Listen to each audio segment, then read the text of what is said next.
All right. So are you ready to unlock, like, your inner Cicero? Because today we're diving into Brian Tracy's Speak to Win. Okay. You shared some excerpts from his book. Yeah. And it looks like he tackles everything. From nailing a small meeting to, like, rocking a keynote speech. Even throws in some sales secrets, which is interesting. Yeah, Tracy really covers, like, the whole spectrum of communication. Yeah.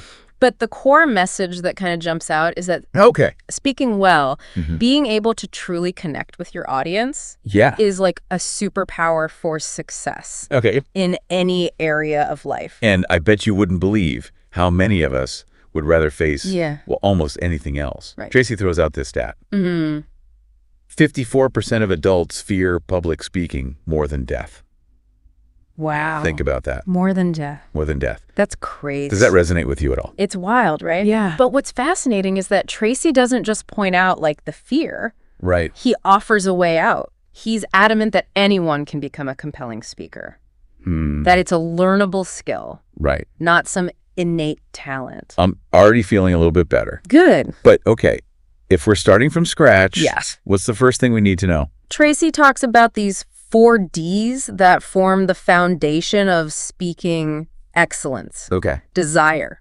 Okay. Decision, determination, and discipline. Got it. Basically, he's saying if you really want to improve, you got to commit and put in the work. Okay. No magic bullet, Right. but definitely achievable with the right mindset. So effort equals results. Yep. Effort equals results. But what about the actual content of our speeches? How do we make sure what we say actually sticks with people? That's where it gets really interesting. Okay. Tracy breaks down a speaker's message into 3 components. Right. Words, Okay. tone of voice, and body language. Got it. And the shocker, words only make up 7% of the message.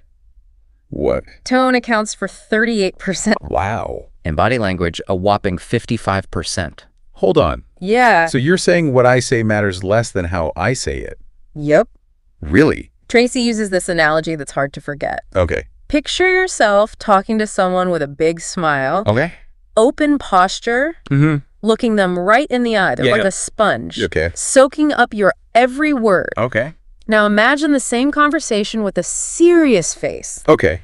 Arms crossed, avoiding eye contact. It's like you're scolding them. They're going to shut down and tune out. Okay. Never forgetting that image. Good.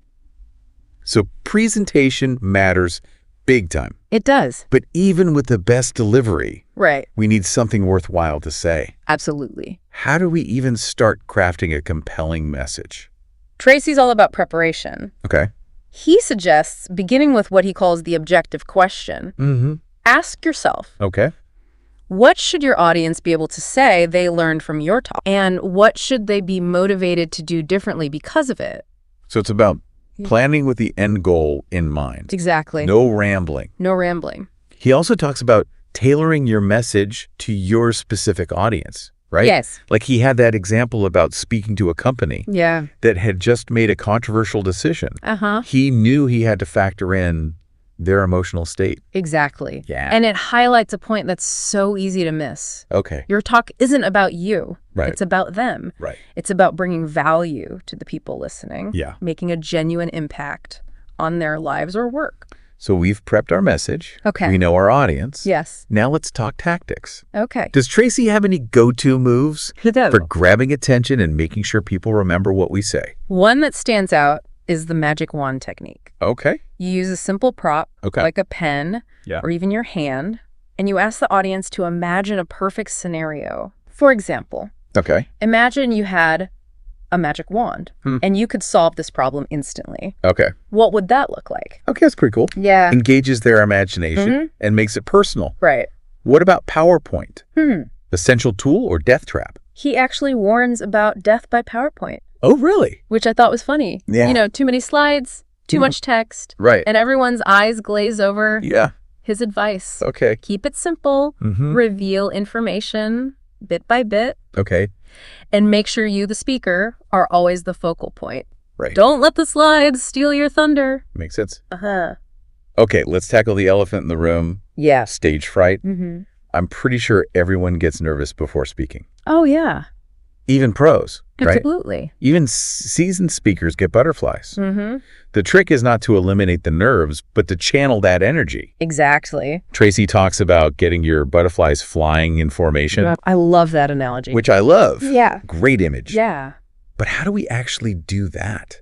How do we calm down and project confidence even when we're freaking out inside? Tracy recommends a few techniques. Okay. One is end of the movie visualization. Okay. Imagine yourself at the end of your speech. Okay. Nailing it, getting applause, Yeah. feeling that sense of accomplishment. Then rewind the movie. Okay. Knowing that's where you're headed takes away a lot of the fear of the unknown. I like that. Right. And speaking of the unknown, are there any last-minute things we can do right before we go on stage to feel more confident? Definitely. He suggests deep breathing exercises. Okay. Striking a power pose to boost your confidence. Uh-huh. And remembering that the audience wants you to succeed. Right. They're not rooting for you to fail. They're on our side. Yeah, they are. All right, so we've covered speaking to big crowds, but what about smaller, more intimate settings? Does Tracy have any tips for those crucial meetings and presentations that can really impact our careers? He actually stresses that preparation is just as important. Really? For those seemingly casual meetings. Every interaction is a chance to make an impression and influence decisions. Okay. He even gets into seating strategy. Oh, really? Like arriving early to get the power position with your back to the wall. Interesting. Or if it's not your meeting, sitting opposite the leader for better visibility and engagement. Those are some seriously tactical tips. Right. But what about actually persuading people in a meeting where everyone has their own agenda? Tracy introduces what he calls the 6 A's of influence. Oh, okay. This is about making people feel important and valued. Yeah. Which, surprise, surprise, makes them way more likely to support you. We're talking acceptance, appreciation, agreement, attention, admiration, and approval. So instead of pushing our ideas on people, we're creating an environment where they're open to what we have to say. Exactly. And Tracy gives specific examples for each. He does. Like genuinely complimenting someone's work right. can make them much more receptive to your ideas later on. Exactly. So it's a bit of a long game, building relationships and trust over time. It is. You got it. It is. And that leads us nicely into his advice on small group presentations. Okay. Remember that 90% of success lies in the preparation phase. Absolutely. But when it comes to the presentation itself, Tracy suggests a strategy I found particularly interesting for things like lengthy contract negotiations. Okay. Hey. I'm intrigued. Yeah. Tell me more. Instead of jumping into points of contention right away, he suggests starting with what everyone agrees on. Then you move on to the areas of disagreement, saving the toughest points for last. Right. By then, everyone's already feeling positive from all the initial agreements. That's so smart. Yeah. Builds momentum and avoids that feeling of constant conflict. Exactly. It's about finding common ground first, then building from there. Yeah. Way more persuasive than just diving straight into an argument. Okay. We're on a roll. We are. Now let's shift gears back to those larger presentations. Okay. We're on stage. The lights are blinding. The pressure is on. Right. What are Tracy's top tips for commanding the attention of a large audience and delivering a killer presentation? First things first. Okay. Arrive early and check everything. Right. Sound system, lighting, even the temperature. Got it. You don't want any technical glitches throwing you off your game. Right. He also suggests having a bulletproof introduction written out for yourself. Okay.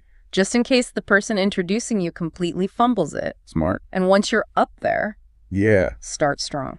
Okay. Capture their attention from the very first sentence. Got it. The intro's down, the audience is hooked. But now what? How do we keep them engaged for the entire presentation? Tracy says to speak to the right side of the brain. Okay. Use visuals. Tell stories. Evoke emotions. That's how you make your message really resonate. Got it. He also says to vary your pace and tone throughout the presentation to keep things interesting. And treat the audience like they're your friends, creating a warm and welcoming atmosphere. This is making me want to sign up for a public speaking class right now. I know, right? Okay, let's wrap up with that final chapter you mentioned. Okay. Sales secrets for speakers. How does Tracy connect sales techniques to public speaking? And how can we apply those insights even if we're not in sales?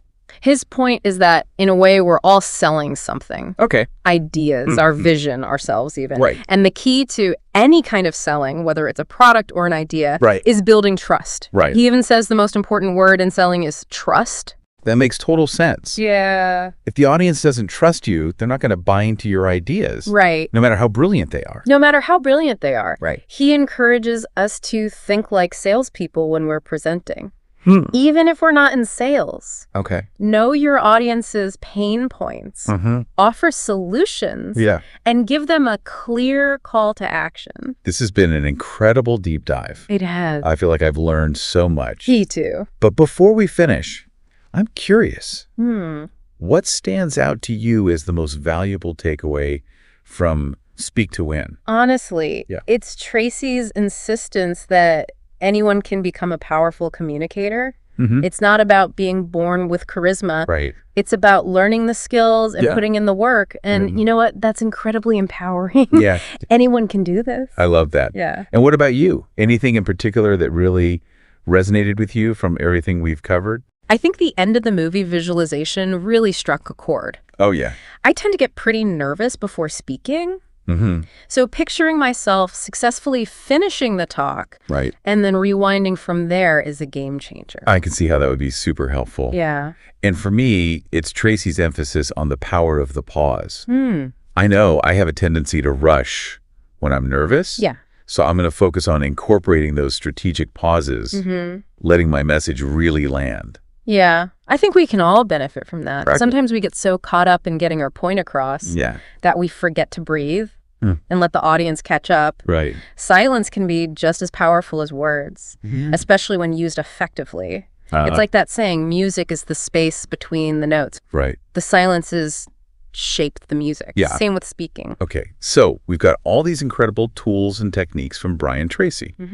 But if he could leave us with just one message, what do you think it would be? What's the heart of Speak to Win? I think it's this. Okay. We all have the potential to become persuasive and influential communicators. It's not about some innate talent. Right. It's about honing the skills, doing the work, and embracing the amazing opportunity to share our ideas with the world. And the more we speak up, the more confident we become. Right. The fear shrinks. Our impact grows. Absolutely. And we unlock this whole new level of influence and success. It's a win-win. It's a win-win. It is. Exactly. And it's not just about reaching our own goals. It's about making a difference, inspiring others, contributing to something bigger than ourselves. Love that. It's about using our voices to make positive change. Yeah. So to wrap up our deep dive into Speak to Win, let's make a pact right here. Okay. Let's push ourselves outside our comfort zones. Yes. Embrace those butterflies and use our voices to make an impact. Okay, I'm in. What do you think? Are you in? Absolutely, I'm all in. Great. And to everyone listening, join us. Let's do it. Let's speak up, share our ideas, and make our voices heard. Because as Brian Tracy reminds us, the world needs your voice. Yes, it does. So go out there and speak to win. Speak to win. And remember, even the most seasoned speakers started somewhere. That's true. Every time you share your ideas, you're building towards becoming a more powerful communicator. That's a great point. Great point. Thanks for joining us on this deep dive. Yeah, thanks for having me. We'll be back next time for another fascinating exploration of knowledge and ideas. Sounds good. You know, it's funny. We often think of speaking to win as this very outward-facing thing. Yeah. You know, dominating a boardroom or captivating a crowd. Right. But Tracy makes this point that really resonated with me. Okay. It's just as much about winning over our own internal critic. Oh. Those voices of doubt that hold us back. That's so true. It's like half the battle is conquering our own fear and self-doubt Right. before we even step on stage or into that meeting. Yeah. But, okay, say we've tamed the inner critic. Okay. How do we make sure our voicey is up to the task? Tracy dedicates a whole section to what he calls vocal mastery. Okay. He talks about treating your voice like a musical instrument, using variations in pace, tone, and volume to keep your audience engaged. Right. And emphasize key points. I remember him even suggesting some unconventional exercises for developing vocal power. Okay. Things like reading poetry out loud. Yeah. Or even tackling Shakespearean monologues. It might sound a bit out there, but think about it. Okay. Those forms of literature force you to pay attention to your diction, projection, and how you convey emotion through your voice. Right. Those are skills that translate directly to any speaking situation. He also talks about what he calls the power of the pause. Using silence strategically to create drama, let information sink in, really drive home a point. Yes. And he distinguishes between different types of pauses. Okay. There's the sense pause. Okay. A quick beat to let the audience process what you've just said. Then you have the dramatic pause. Okay. Building anticipation or letting a powerful statement really land. And then there's the emphatic pause. Okay. Highlighting a crucial word or phrase. It's like punctuation for speaking. It is. We might not think about it much. Right. But those pauses can completely change how our message is received. Yeah. Have you ever tried consciously using pauses in your own speaking? You know, I have. Yeah. And it's amazing the difference it makes. It can feel a little awkward at first, that silence. Right. But it forces the audience to lean in and pay attention. There's this one technique Tracy mentions, the sentence completion pause, where you intentionally leave a sentence unfinished and let the audience mentally fill in the blank. Interesting. It's a great way to boost engagement. Yeah. And make them feel like they're part of the conversation. Okay, so we've covered content delivery, even how to handle those pre-speech jitters. Right. Now, what about the physical space where we're speaking? Does Tracy offer any advice on creating an environment? Oh, absolutely. That's actually conducive to communication? He has a whole chapter on what he calls controlling your space. Okay. And he starts with this rather blunt statement. Right. Hotels lie. Okay. He's talking about how hotels and conference centers often overpromise and underdeliver. Right. When it comes to things like sound systems, Yeah. lighting, even the room temperature. Right. He encourages speakers to take charge. Okay. And check everything themselves. Yeah. Don't just assume it will be perfect. Right. It's your presentation. You own the space. Makes total sense. Right. You can't control everything. But you can definitely minimize potential disasters. For sure. And honestly, it probably boosts your confidence too. Yeah. Knowing you've got all your bases covered. Exactly. And he breaks it down by element. Okay. For sound systems. Yeah. Walk the room, test the microphones from different spots, make sure there are no dead zones where people can't hear you properly. At a point. For lighting. Yeah. The key is making sure your face is well lit. Okay. So the audience can see your expressions and connect with you emotionally. Right. He even suggests telling the technicians someone in the back row should be able to see a blemish on your face.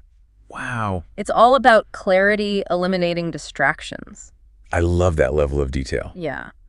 Okay, what about temperature? I know I've been in some stifling conference rooms. Right. Where it's impossible to focus. Tracy actually advocates for being a little aggressive on this one. If the room is too hot or too cold, don't be afraid to insist that the staff fix it. He even suggests refusing to pay for the room. Wow. If they don't address the issue. I never thought about going that far. Yeah. But it makes sense. Yeah. The audience's comfort matters. It does. If they're distracted by the temperature, they're not going to be fully engaged with your message. It all goes back to respecting the privilege of the platform, right? Right. You've been given this opportunity to speak, so make the most of it.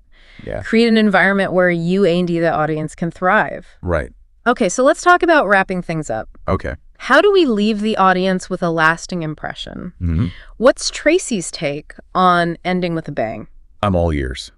Okay. This is something I always struggle with. Well, he emphasizes having a strong, memorable close. Yeah. It's like a powerful ending to a movie or a song.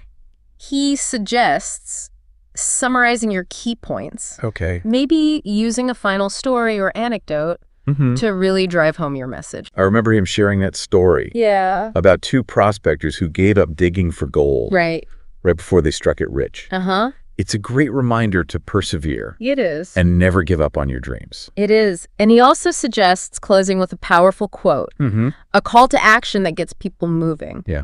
or even a poem that resonates with your message.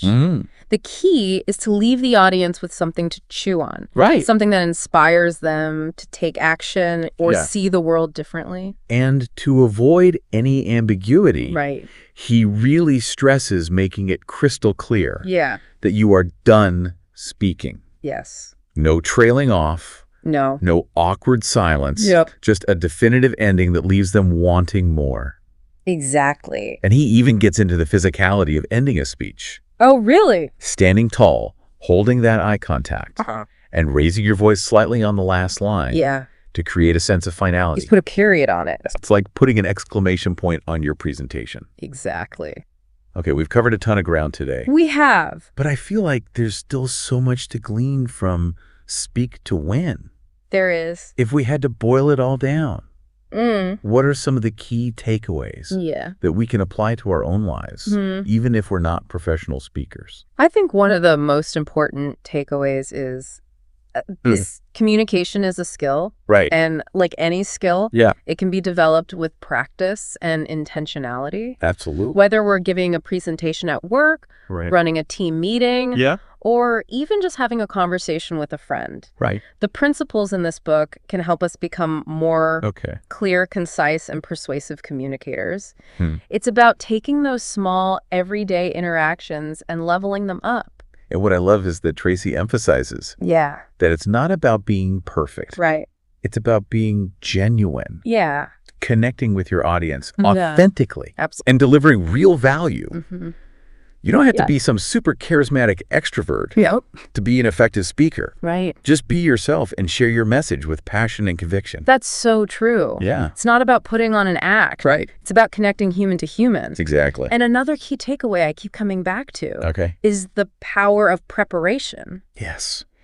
It sounds basic, but it really can't be overstated. Yeah. The more we plan and prepare, the more confident and effective we'll be. Right. In any speaking situation. And preparation isn't just about memorizing your lines or perfecting your PowerPoint slides. No. It's about truly understanding your audience. Yeah. Crafting a message that resonates with them on a deeper level and practicing your delivery until it feels natural and engaging. Exactly. It's like any performance. Yeah. The more you rehearse, the more comfortable you feel on stage. Exactly. It's about putting in the work behind the scenes so that when we step into that spotlight, whether it's a literal stage or just a Zoom meeting, we can really shine. I like that. So as we wrap up part 2, is there anything from Speak to Win that's really resonating with you personally? Something you're excited to try out or incorporate into your own communication style? You know what's funny? I was just thinking about that prospector story. Oh, yeah. The one about those guys who gave up right before striking gold. Right. It's like sometimes we're so close to a breakthrough in our communication skills. Yeah. But we give up too soon. It's so easy to get discouraged, right? Yeah. Especially when we're pushing ourselves outside our comfort zone. Yeah. But Tracy's message is clear persistence pays off. Yeah. Even small improvements over time can lead to huge gains in our ability to connect with others. It's like building a muscle. The more we use it, the stronger it gets. Exactly. And speaking of muscles, I'm really intrigued by Tracy's emphasis on the physicality of speaking. He talks about using our bodies to project confidence and enhance our message. He even gets into specifics. He does. Like posture gestures and eye contact. Right. Things we might not even think about consciously. Right. He says that standing tall with your shoulders back not only makes you look more confident, it actually makes you feel more confident. And what about gestures? I know I have a tendency to fidget when I'm nervous. Tracy says that gestures can be incredibly powerful, but they need to be purposeful and natural. Right. He suggests practicing your gestures in front of a mirror, making sure they're congruent with your message. It's like we're conducting an orchestra with our bodies. Yeah. Using our movements to add emphasis and emotion to our words. That's a great analogy. And then there's eye contact. Yeah. Which can be so nerve-wracking for a lot of people. Oh, tell me about it. Right. I used to avoid eye contact at all costs. Yeah. But Tracy says that making eye contact is crucial for building rapport and trust with your audience. He actually recommends making eye contact with individuals in the audience, holding their gaze for a few seconds before moving on to someone else. It creates a sense of connection and makes people feel like you're speaking directly to them. It was like you're having a series of mini conversations throughout your presentation. Yeah. Building individual connections that add up to a powerful overall impact. Exactly. And it all comes back to that core message of authenticity. Right. Connecting with your audience on a human level. So we've covered so much ground in this deep dive. We have. From conquering stage fright to mastering our voices and bodies. Yeah. If you had to distill it all down to one key takeaway, what would it be? For me, it's this. Speaking well is a skill that anyone can develop. It's not some magical talent that some people are born with. Right. It's about intentionality practice and a willingness to step outside our comfort zones. I love that. Yeah. And I think it's so empowering. It is. It means that we all have the potential right.